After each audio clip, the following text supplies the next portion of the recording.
Supergirl Annual #1, which is Steve Orlando writing, and it's actually Steve Pugh on the art. So obviously different artists given it's an annual.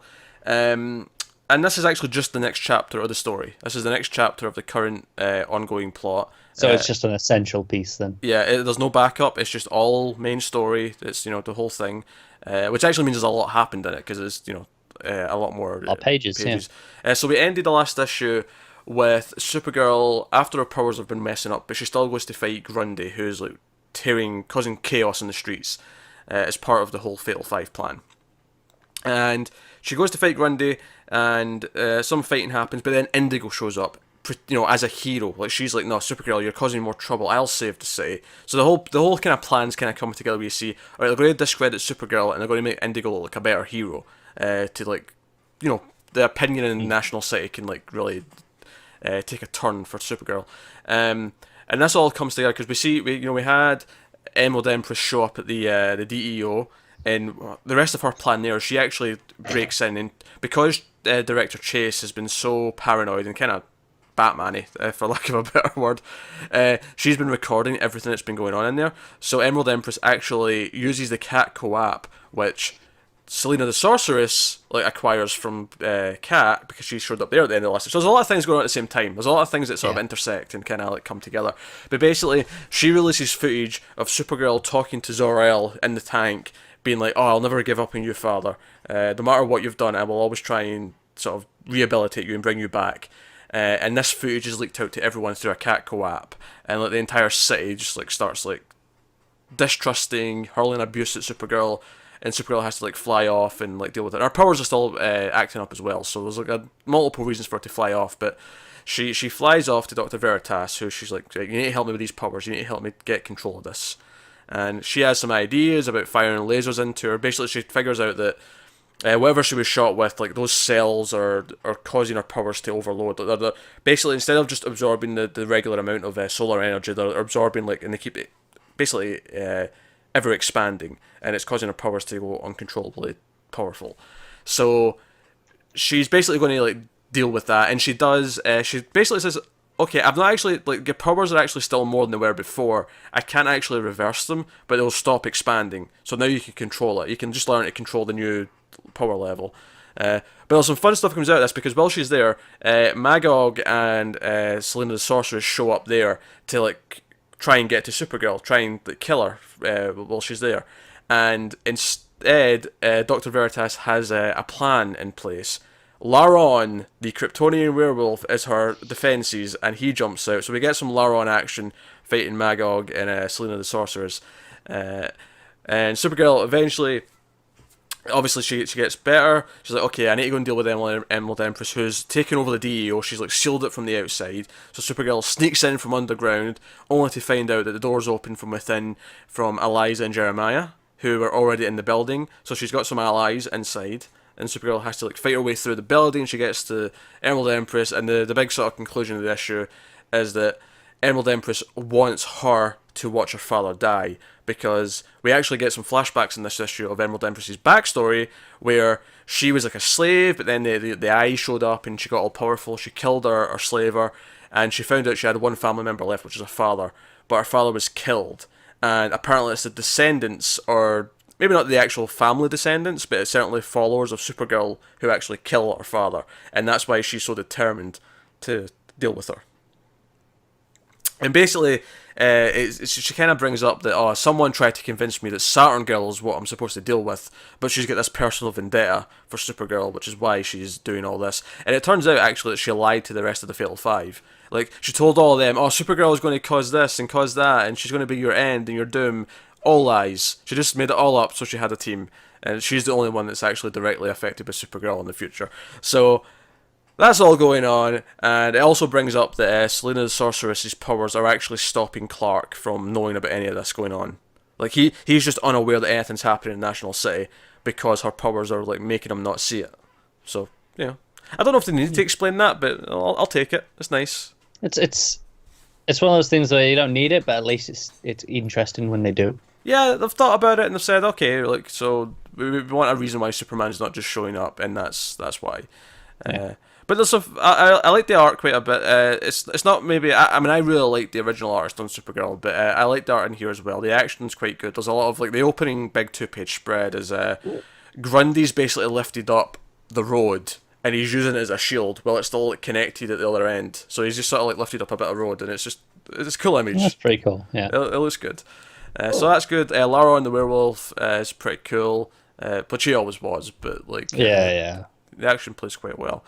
So the story basically boils down to Supergirl's been keeping her evil father sort of on life support with the intention of bringing him back, and it's revealed, and the city's not very happy about it. So she's going to have to set out and convincing them that that's because they didn't even know it was her father. Like they didn't even know that piece of information. So she's going to have to convince them and win them back over from that. Interesting little tidbits though. So Ben doesn't turn against her. Ben goes to Cat Grant and is like, no, we need to deal with this, Cat. We need to like get control back of the system and try and fix this. And Cat's actually pissed at Supergirl, so she lied. She like, we supported her, we gave her a public image, and she's been withholding these secrets from us. It almost feels like a politician's like had a a skeleton out the closet kind of thing. It has that kind of feel to it. And Ben's like, no, we can let her try and like solve this after we like get control of the things. So they go back to Catco because they're at that Cat's place, and they go back to Catco. And he's like, okay, so I assume you have like an override for the building because it's locked everyone out. And she's like, yeah, in a manner of speaking. And Cat pulls out a hammer from a purse and just goes to town on the door. That's how we end her part of the story. But I appreciate it. I enjoy the image of Cat Grant just pulling out a hammer and being like, yep. I actually thought I actually had to go back and reread the last panel because I for some reason I thought she was like, because it set up earlier on that Emerald Empress, Selena the Sorceress can like shapeshift or at least give the illusion that she's someone else. And I thought it was her for a second because it actually looked like she was going to hit Ben over the head with a hammer. And then I went back and reread it and go, oh, she's just going to hit the door. Okay, it makes more sense now. But I actually thought it was just like the heel turn from behind, like, oh, it's fine. And I like how she'd go for the hammer. It's very Cat Grant. She's not a subtle person. No, it's true. She goes for the big blunt object. That's who Cat Grant is. But no, so a lot of fun stuff. Little character beat. Well, Supergirl's like being hit with these lasers, which, as she points out, like this is the first time she's had surgery since she was a kid because Kryptonian on Earth.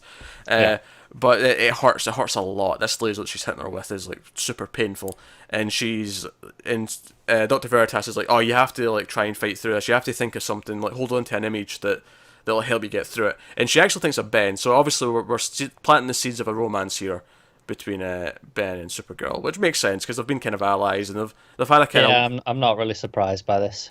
I mean, there's no one else in the book that could be a love interest, so it makes sense. It does. So no. Overall, I think it was a really fun issue. It felt like a big, it felt like when you have like a TV show and you'll just for whatever reason 1 week they'll just have a double episode in the middle. Yeah. It kind of feels like that. It feels like, oh, it's a big episode, all this, because I can almost look at this and say, oh, here I split it in the middle, and this would have been 2 issues. But instead, we got this nice big double this month, so it's fun. Just adds essentially an extra 2 parts onto the story overall, doesn't it? Yeah, or at least we get through the next 2 parts quicker because we have the annual. But no, I thought it was fun. I liked the first issue. It's a shame Matt's not here to talk about this one because he liked the last issue of Supergirl a lot as well. And I feel like he probably liked this. I guess we'll ask him next week, actually. Unlike usual, he didn't rush to read his books so that he could send his top books because there was no real point this week. Because we're not going to have a top 5 at the end because there's no 5 books to. Well, I was going to say there's not even 5 between us, let alone 5 that we both read. Oh, there is 5 between us. Is it? Yeah. Oh, yeah, I'm forgetting one. Yeah, you're forgetting Red Hood. I am, yeah. So yeah, there is 5 between us, so that's. Forgive me for forgetting that one. But no, so that's the thing. But no, I thought it was fun. I thought the action was big. I thought Supergirl's dilemma. It's kind of like our own compassion. It's kind of like biting her in the ass because everyone else doesn't see it that way. They just see him as a villain. Like, oh, he should be, executed or excommunicated or whatever. Like, pick your long word beginning with X, as in EX, not the letter X. Make that clear. I know they're not. I know how they're spelled. They don't begin with the letter X. I don't know. Sometimes in your brain, I think maybe you did think that. Look, shut up. Just to wrap up on Supergirl, just another couple of like not moments. Just about the art a little bit. There's when she's sneaking in to like she's in the sewers to get into the DEO from underneath. I really like all the stuff with her in the sewer. It's kind of that thing where it's mostly like her suit looks almost black, but you still see the red as she's like walking about in the shadows and stuff. And I actually really like the expression on her face when she like the door opens and it's like her adoptive parents. Like there's this big grin on her face, this elation that she's her parents are there to help. She's like she's not alone in this fight, and that's it's just a really nice moment. And I think the art gets across those expressions really well. There's quite a few moments like that. There's the light cat with the hammer and like just this like I'll just storm through this like a wrecking ball kind of emotion on her face. Like it's just Just out of interest, you said with Kat how you thought at first it was it was going to be like a shapeshift and she was going to attack Ben. Do you think that was a fault of the art for not making it clearer? Or just your expectations? I think it's a fault of me just glossing over one of the word balloons more than anything else. Right. Okay. Because I think I just kind of glossed over the balloon that mentioned that. Oh, I assume you have like a key to get in here. Like I think I glossed over that panel. And just saw her pull out the hammer. Yeah. So I thought she was just going to hit him in the head because of that. But I think that was my bad. I don't think that was on the either the art or the writing. Right. That's just me being me being a bit of a rush for whatever reason. Because it happens sometimes. But obviously things like that can be down to the art. It can making be. it clear enough. It absolutely can be. In this case, I don't think it was though.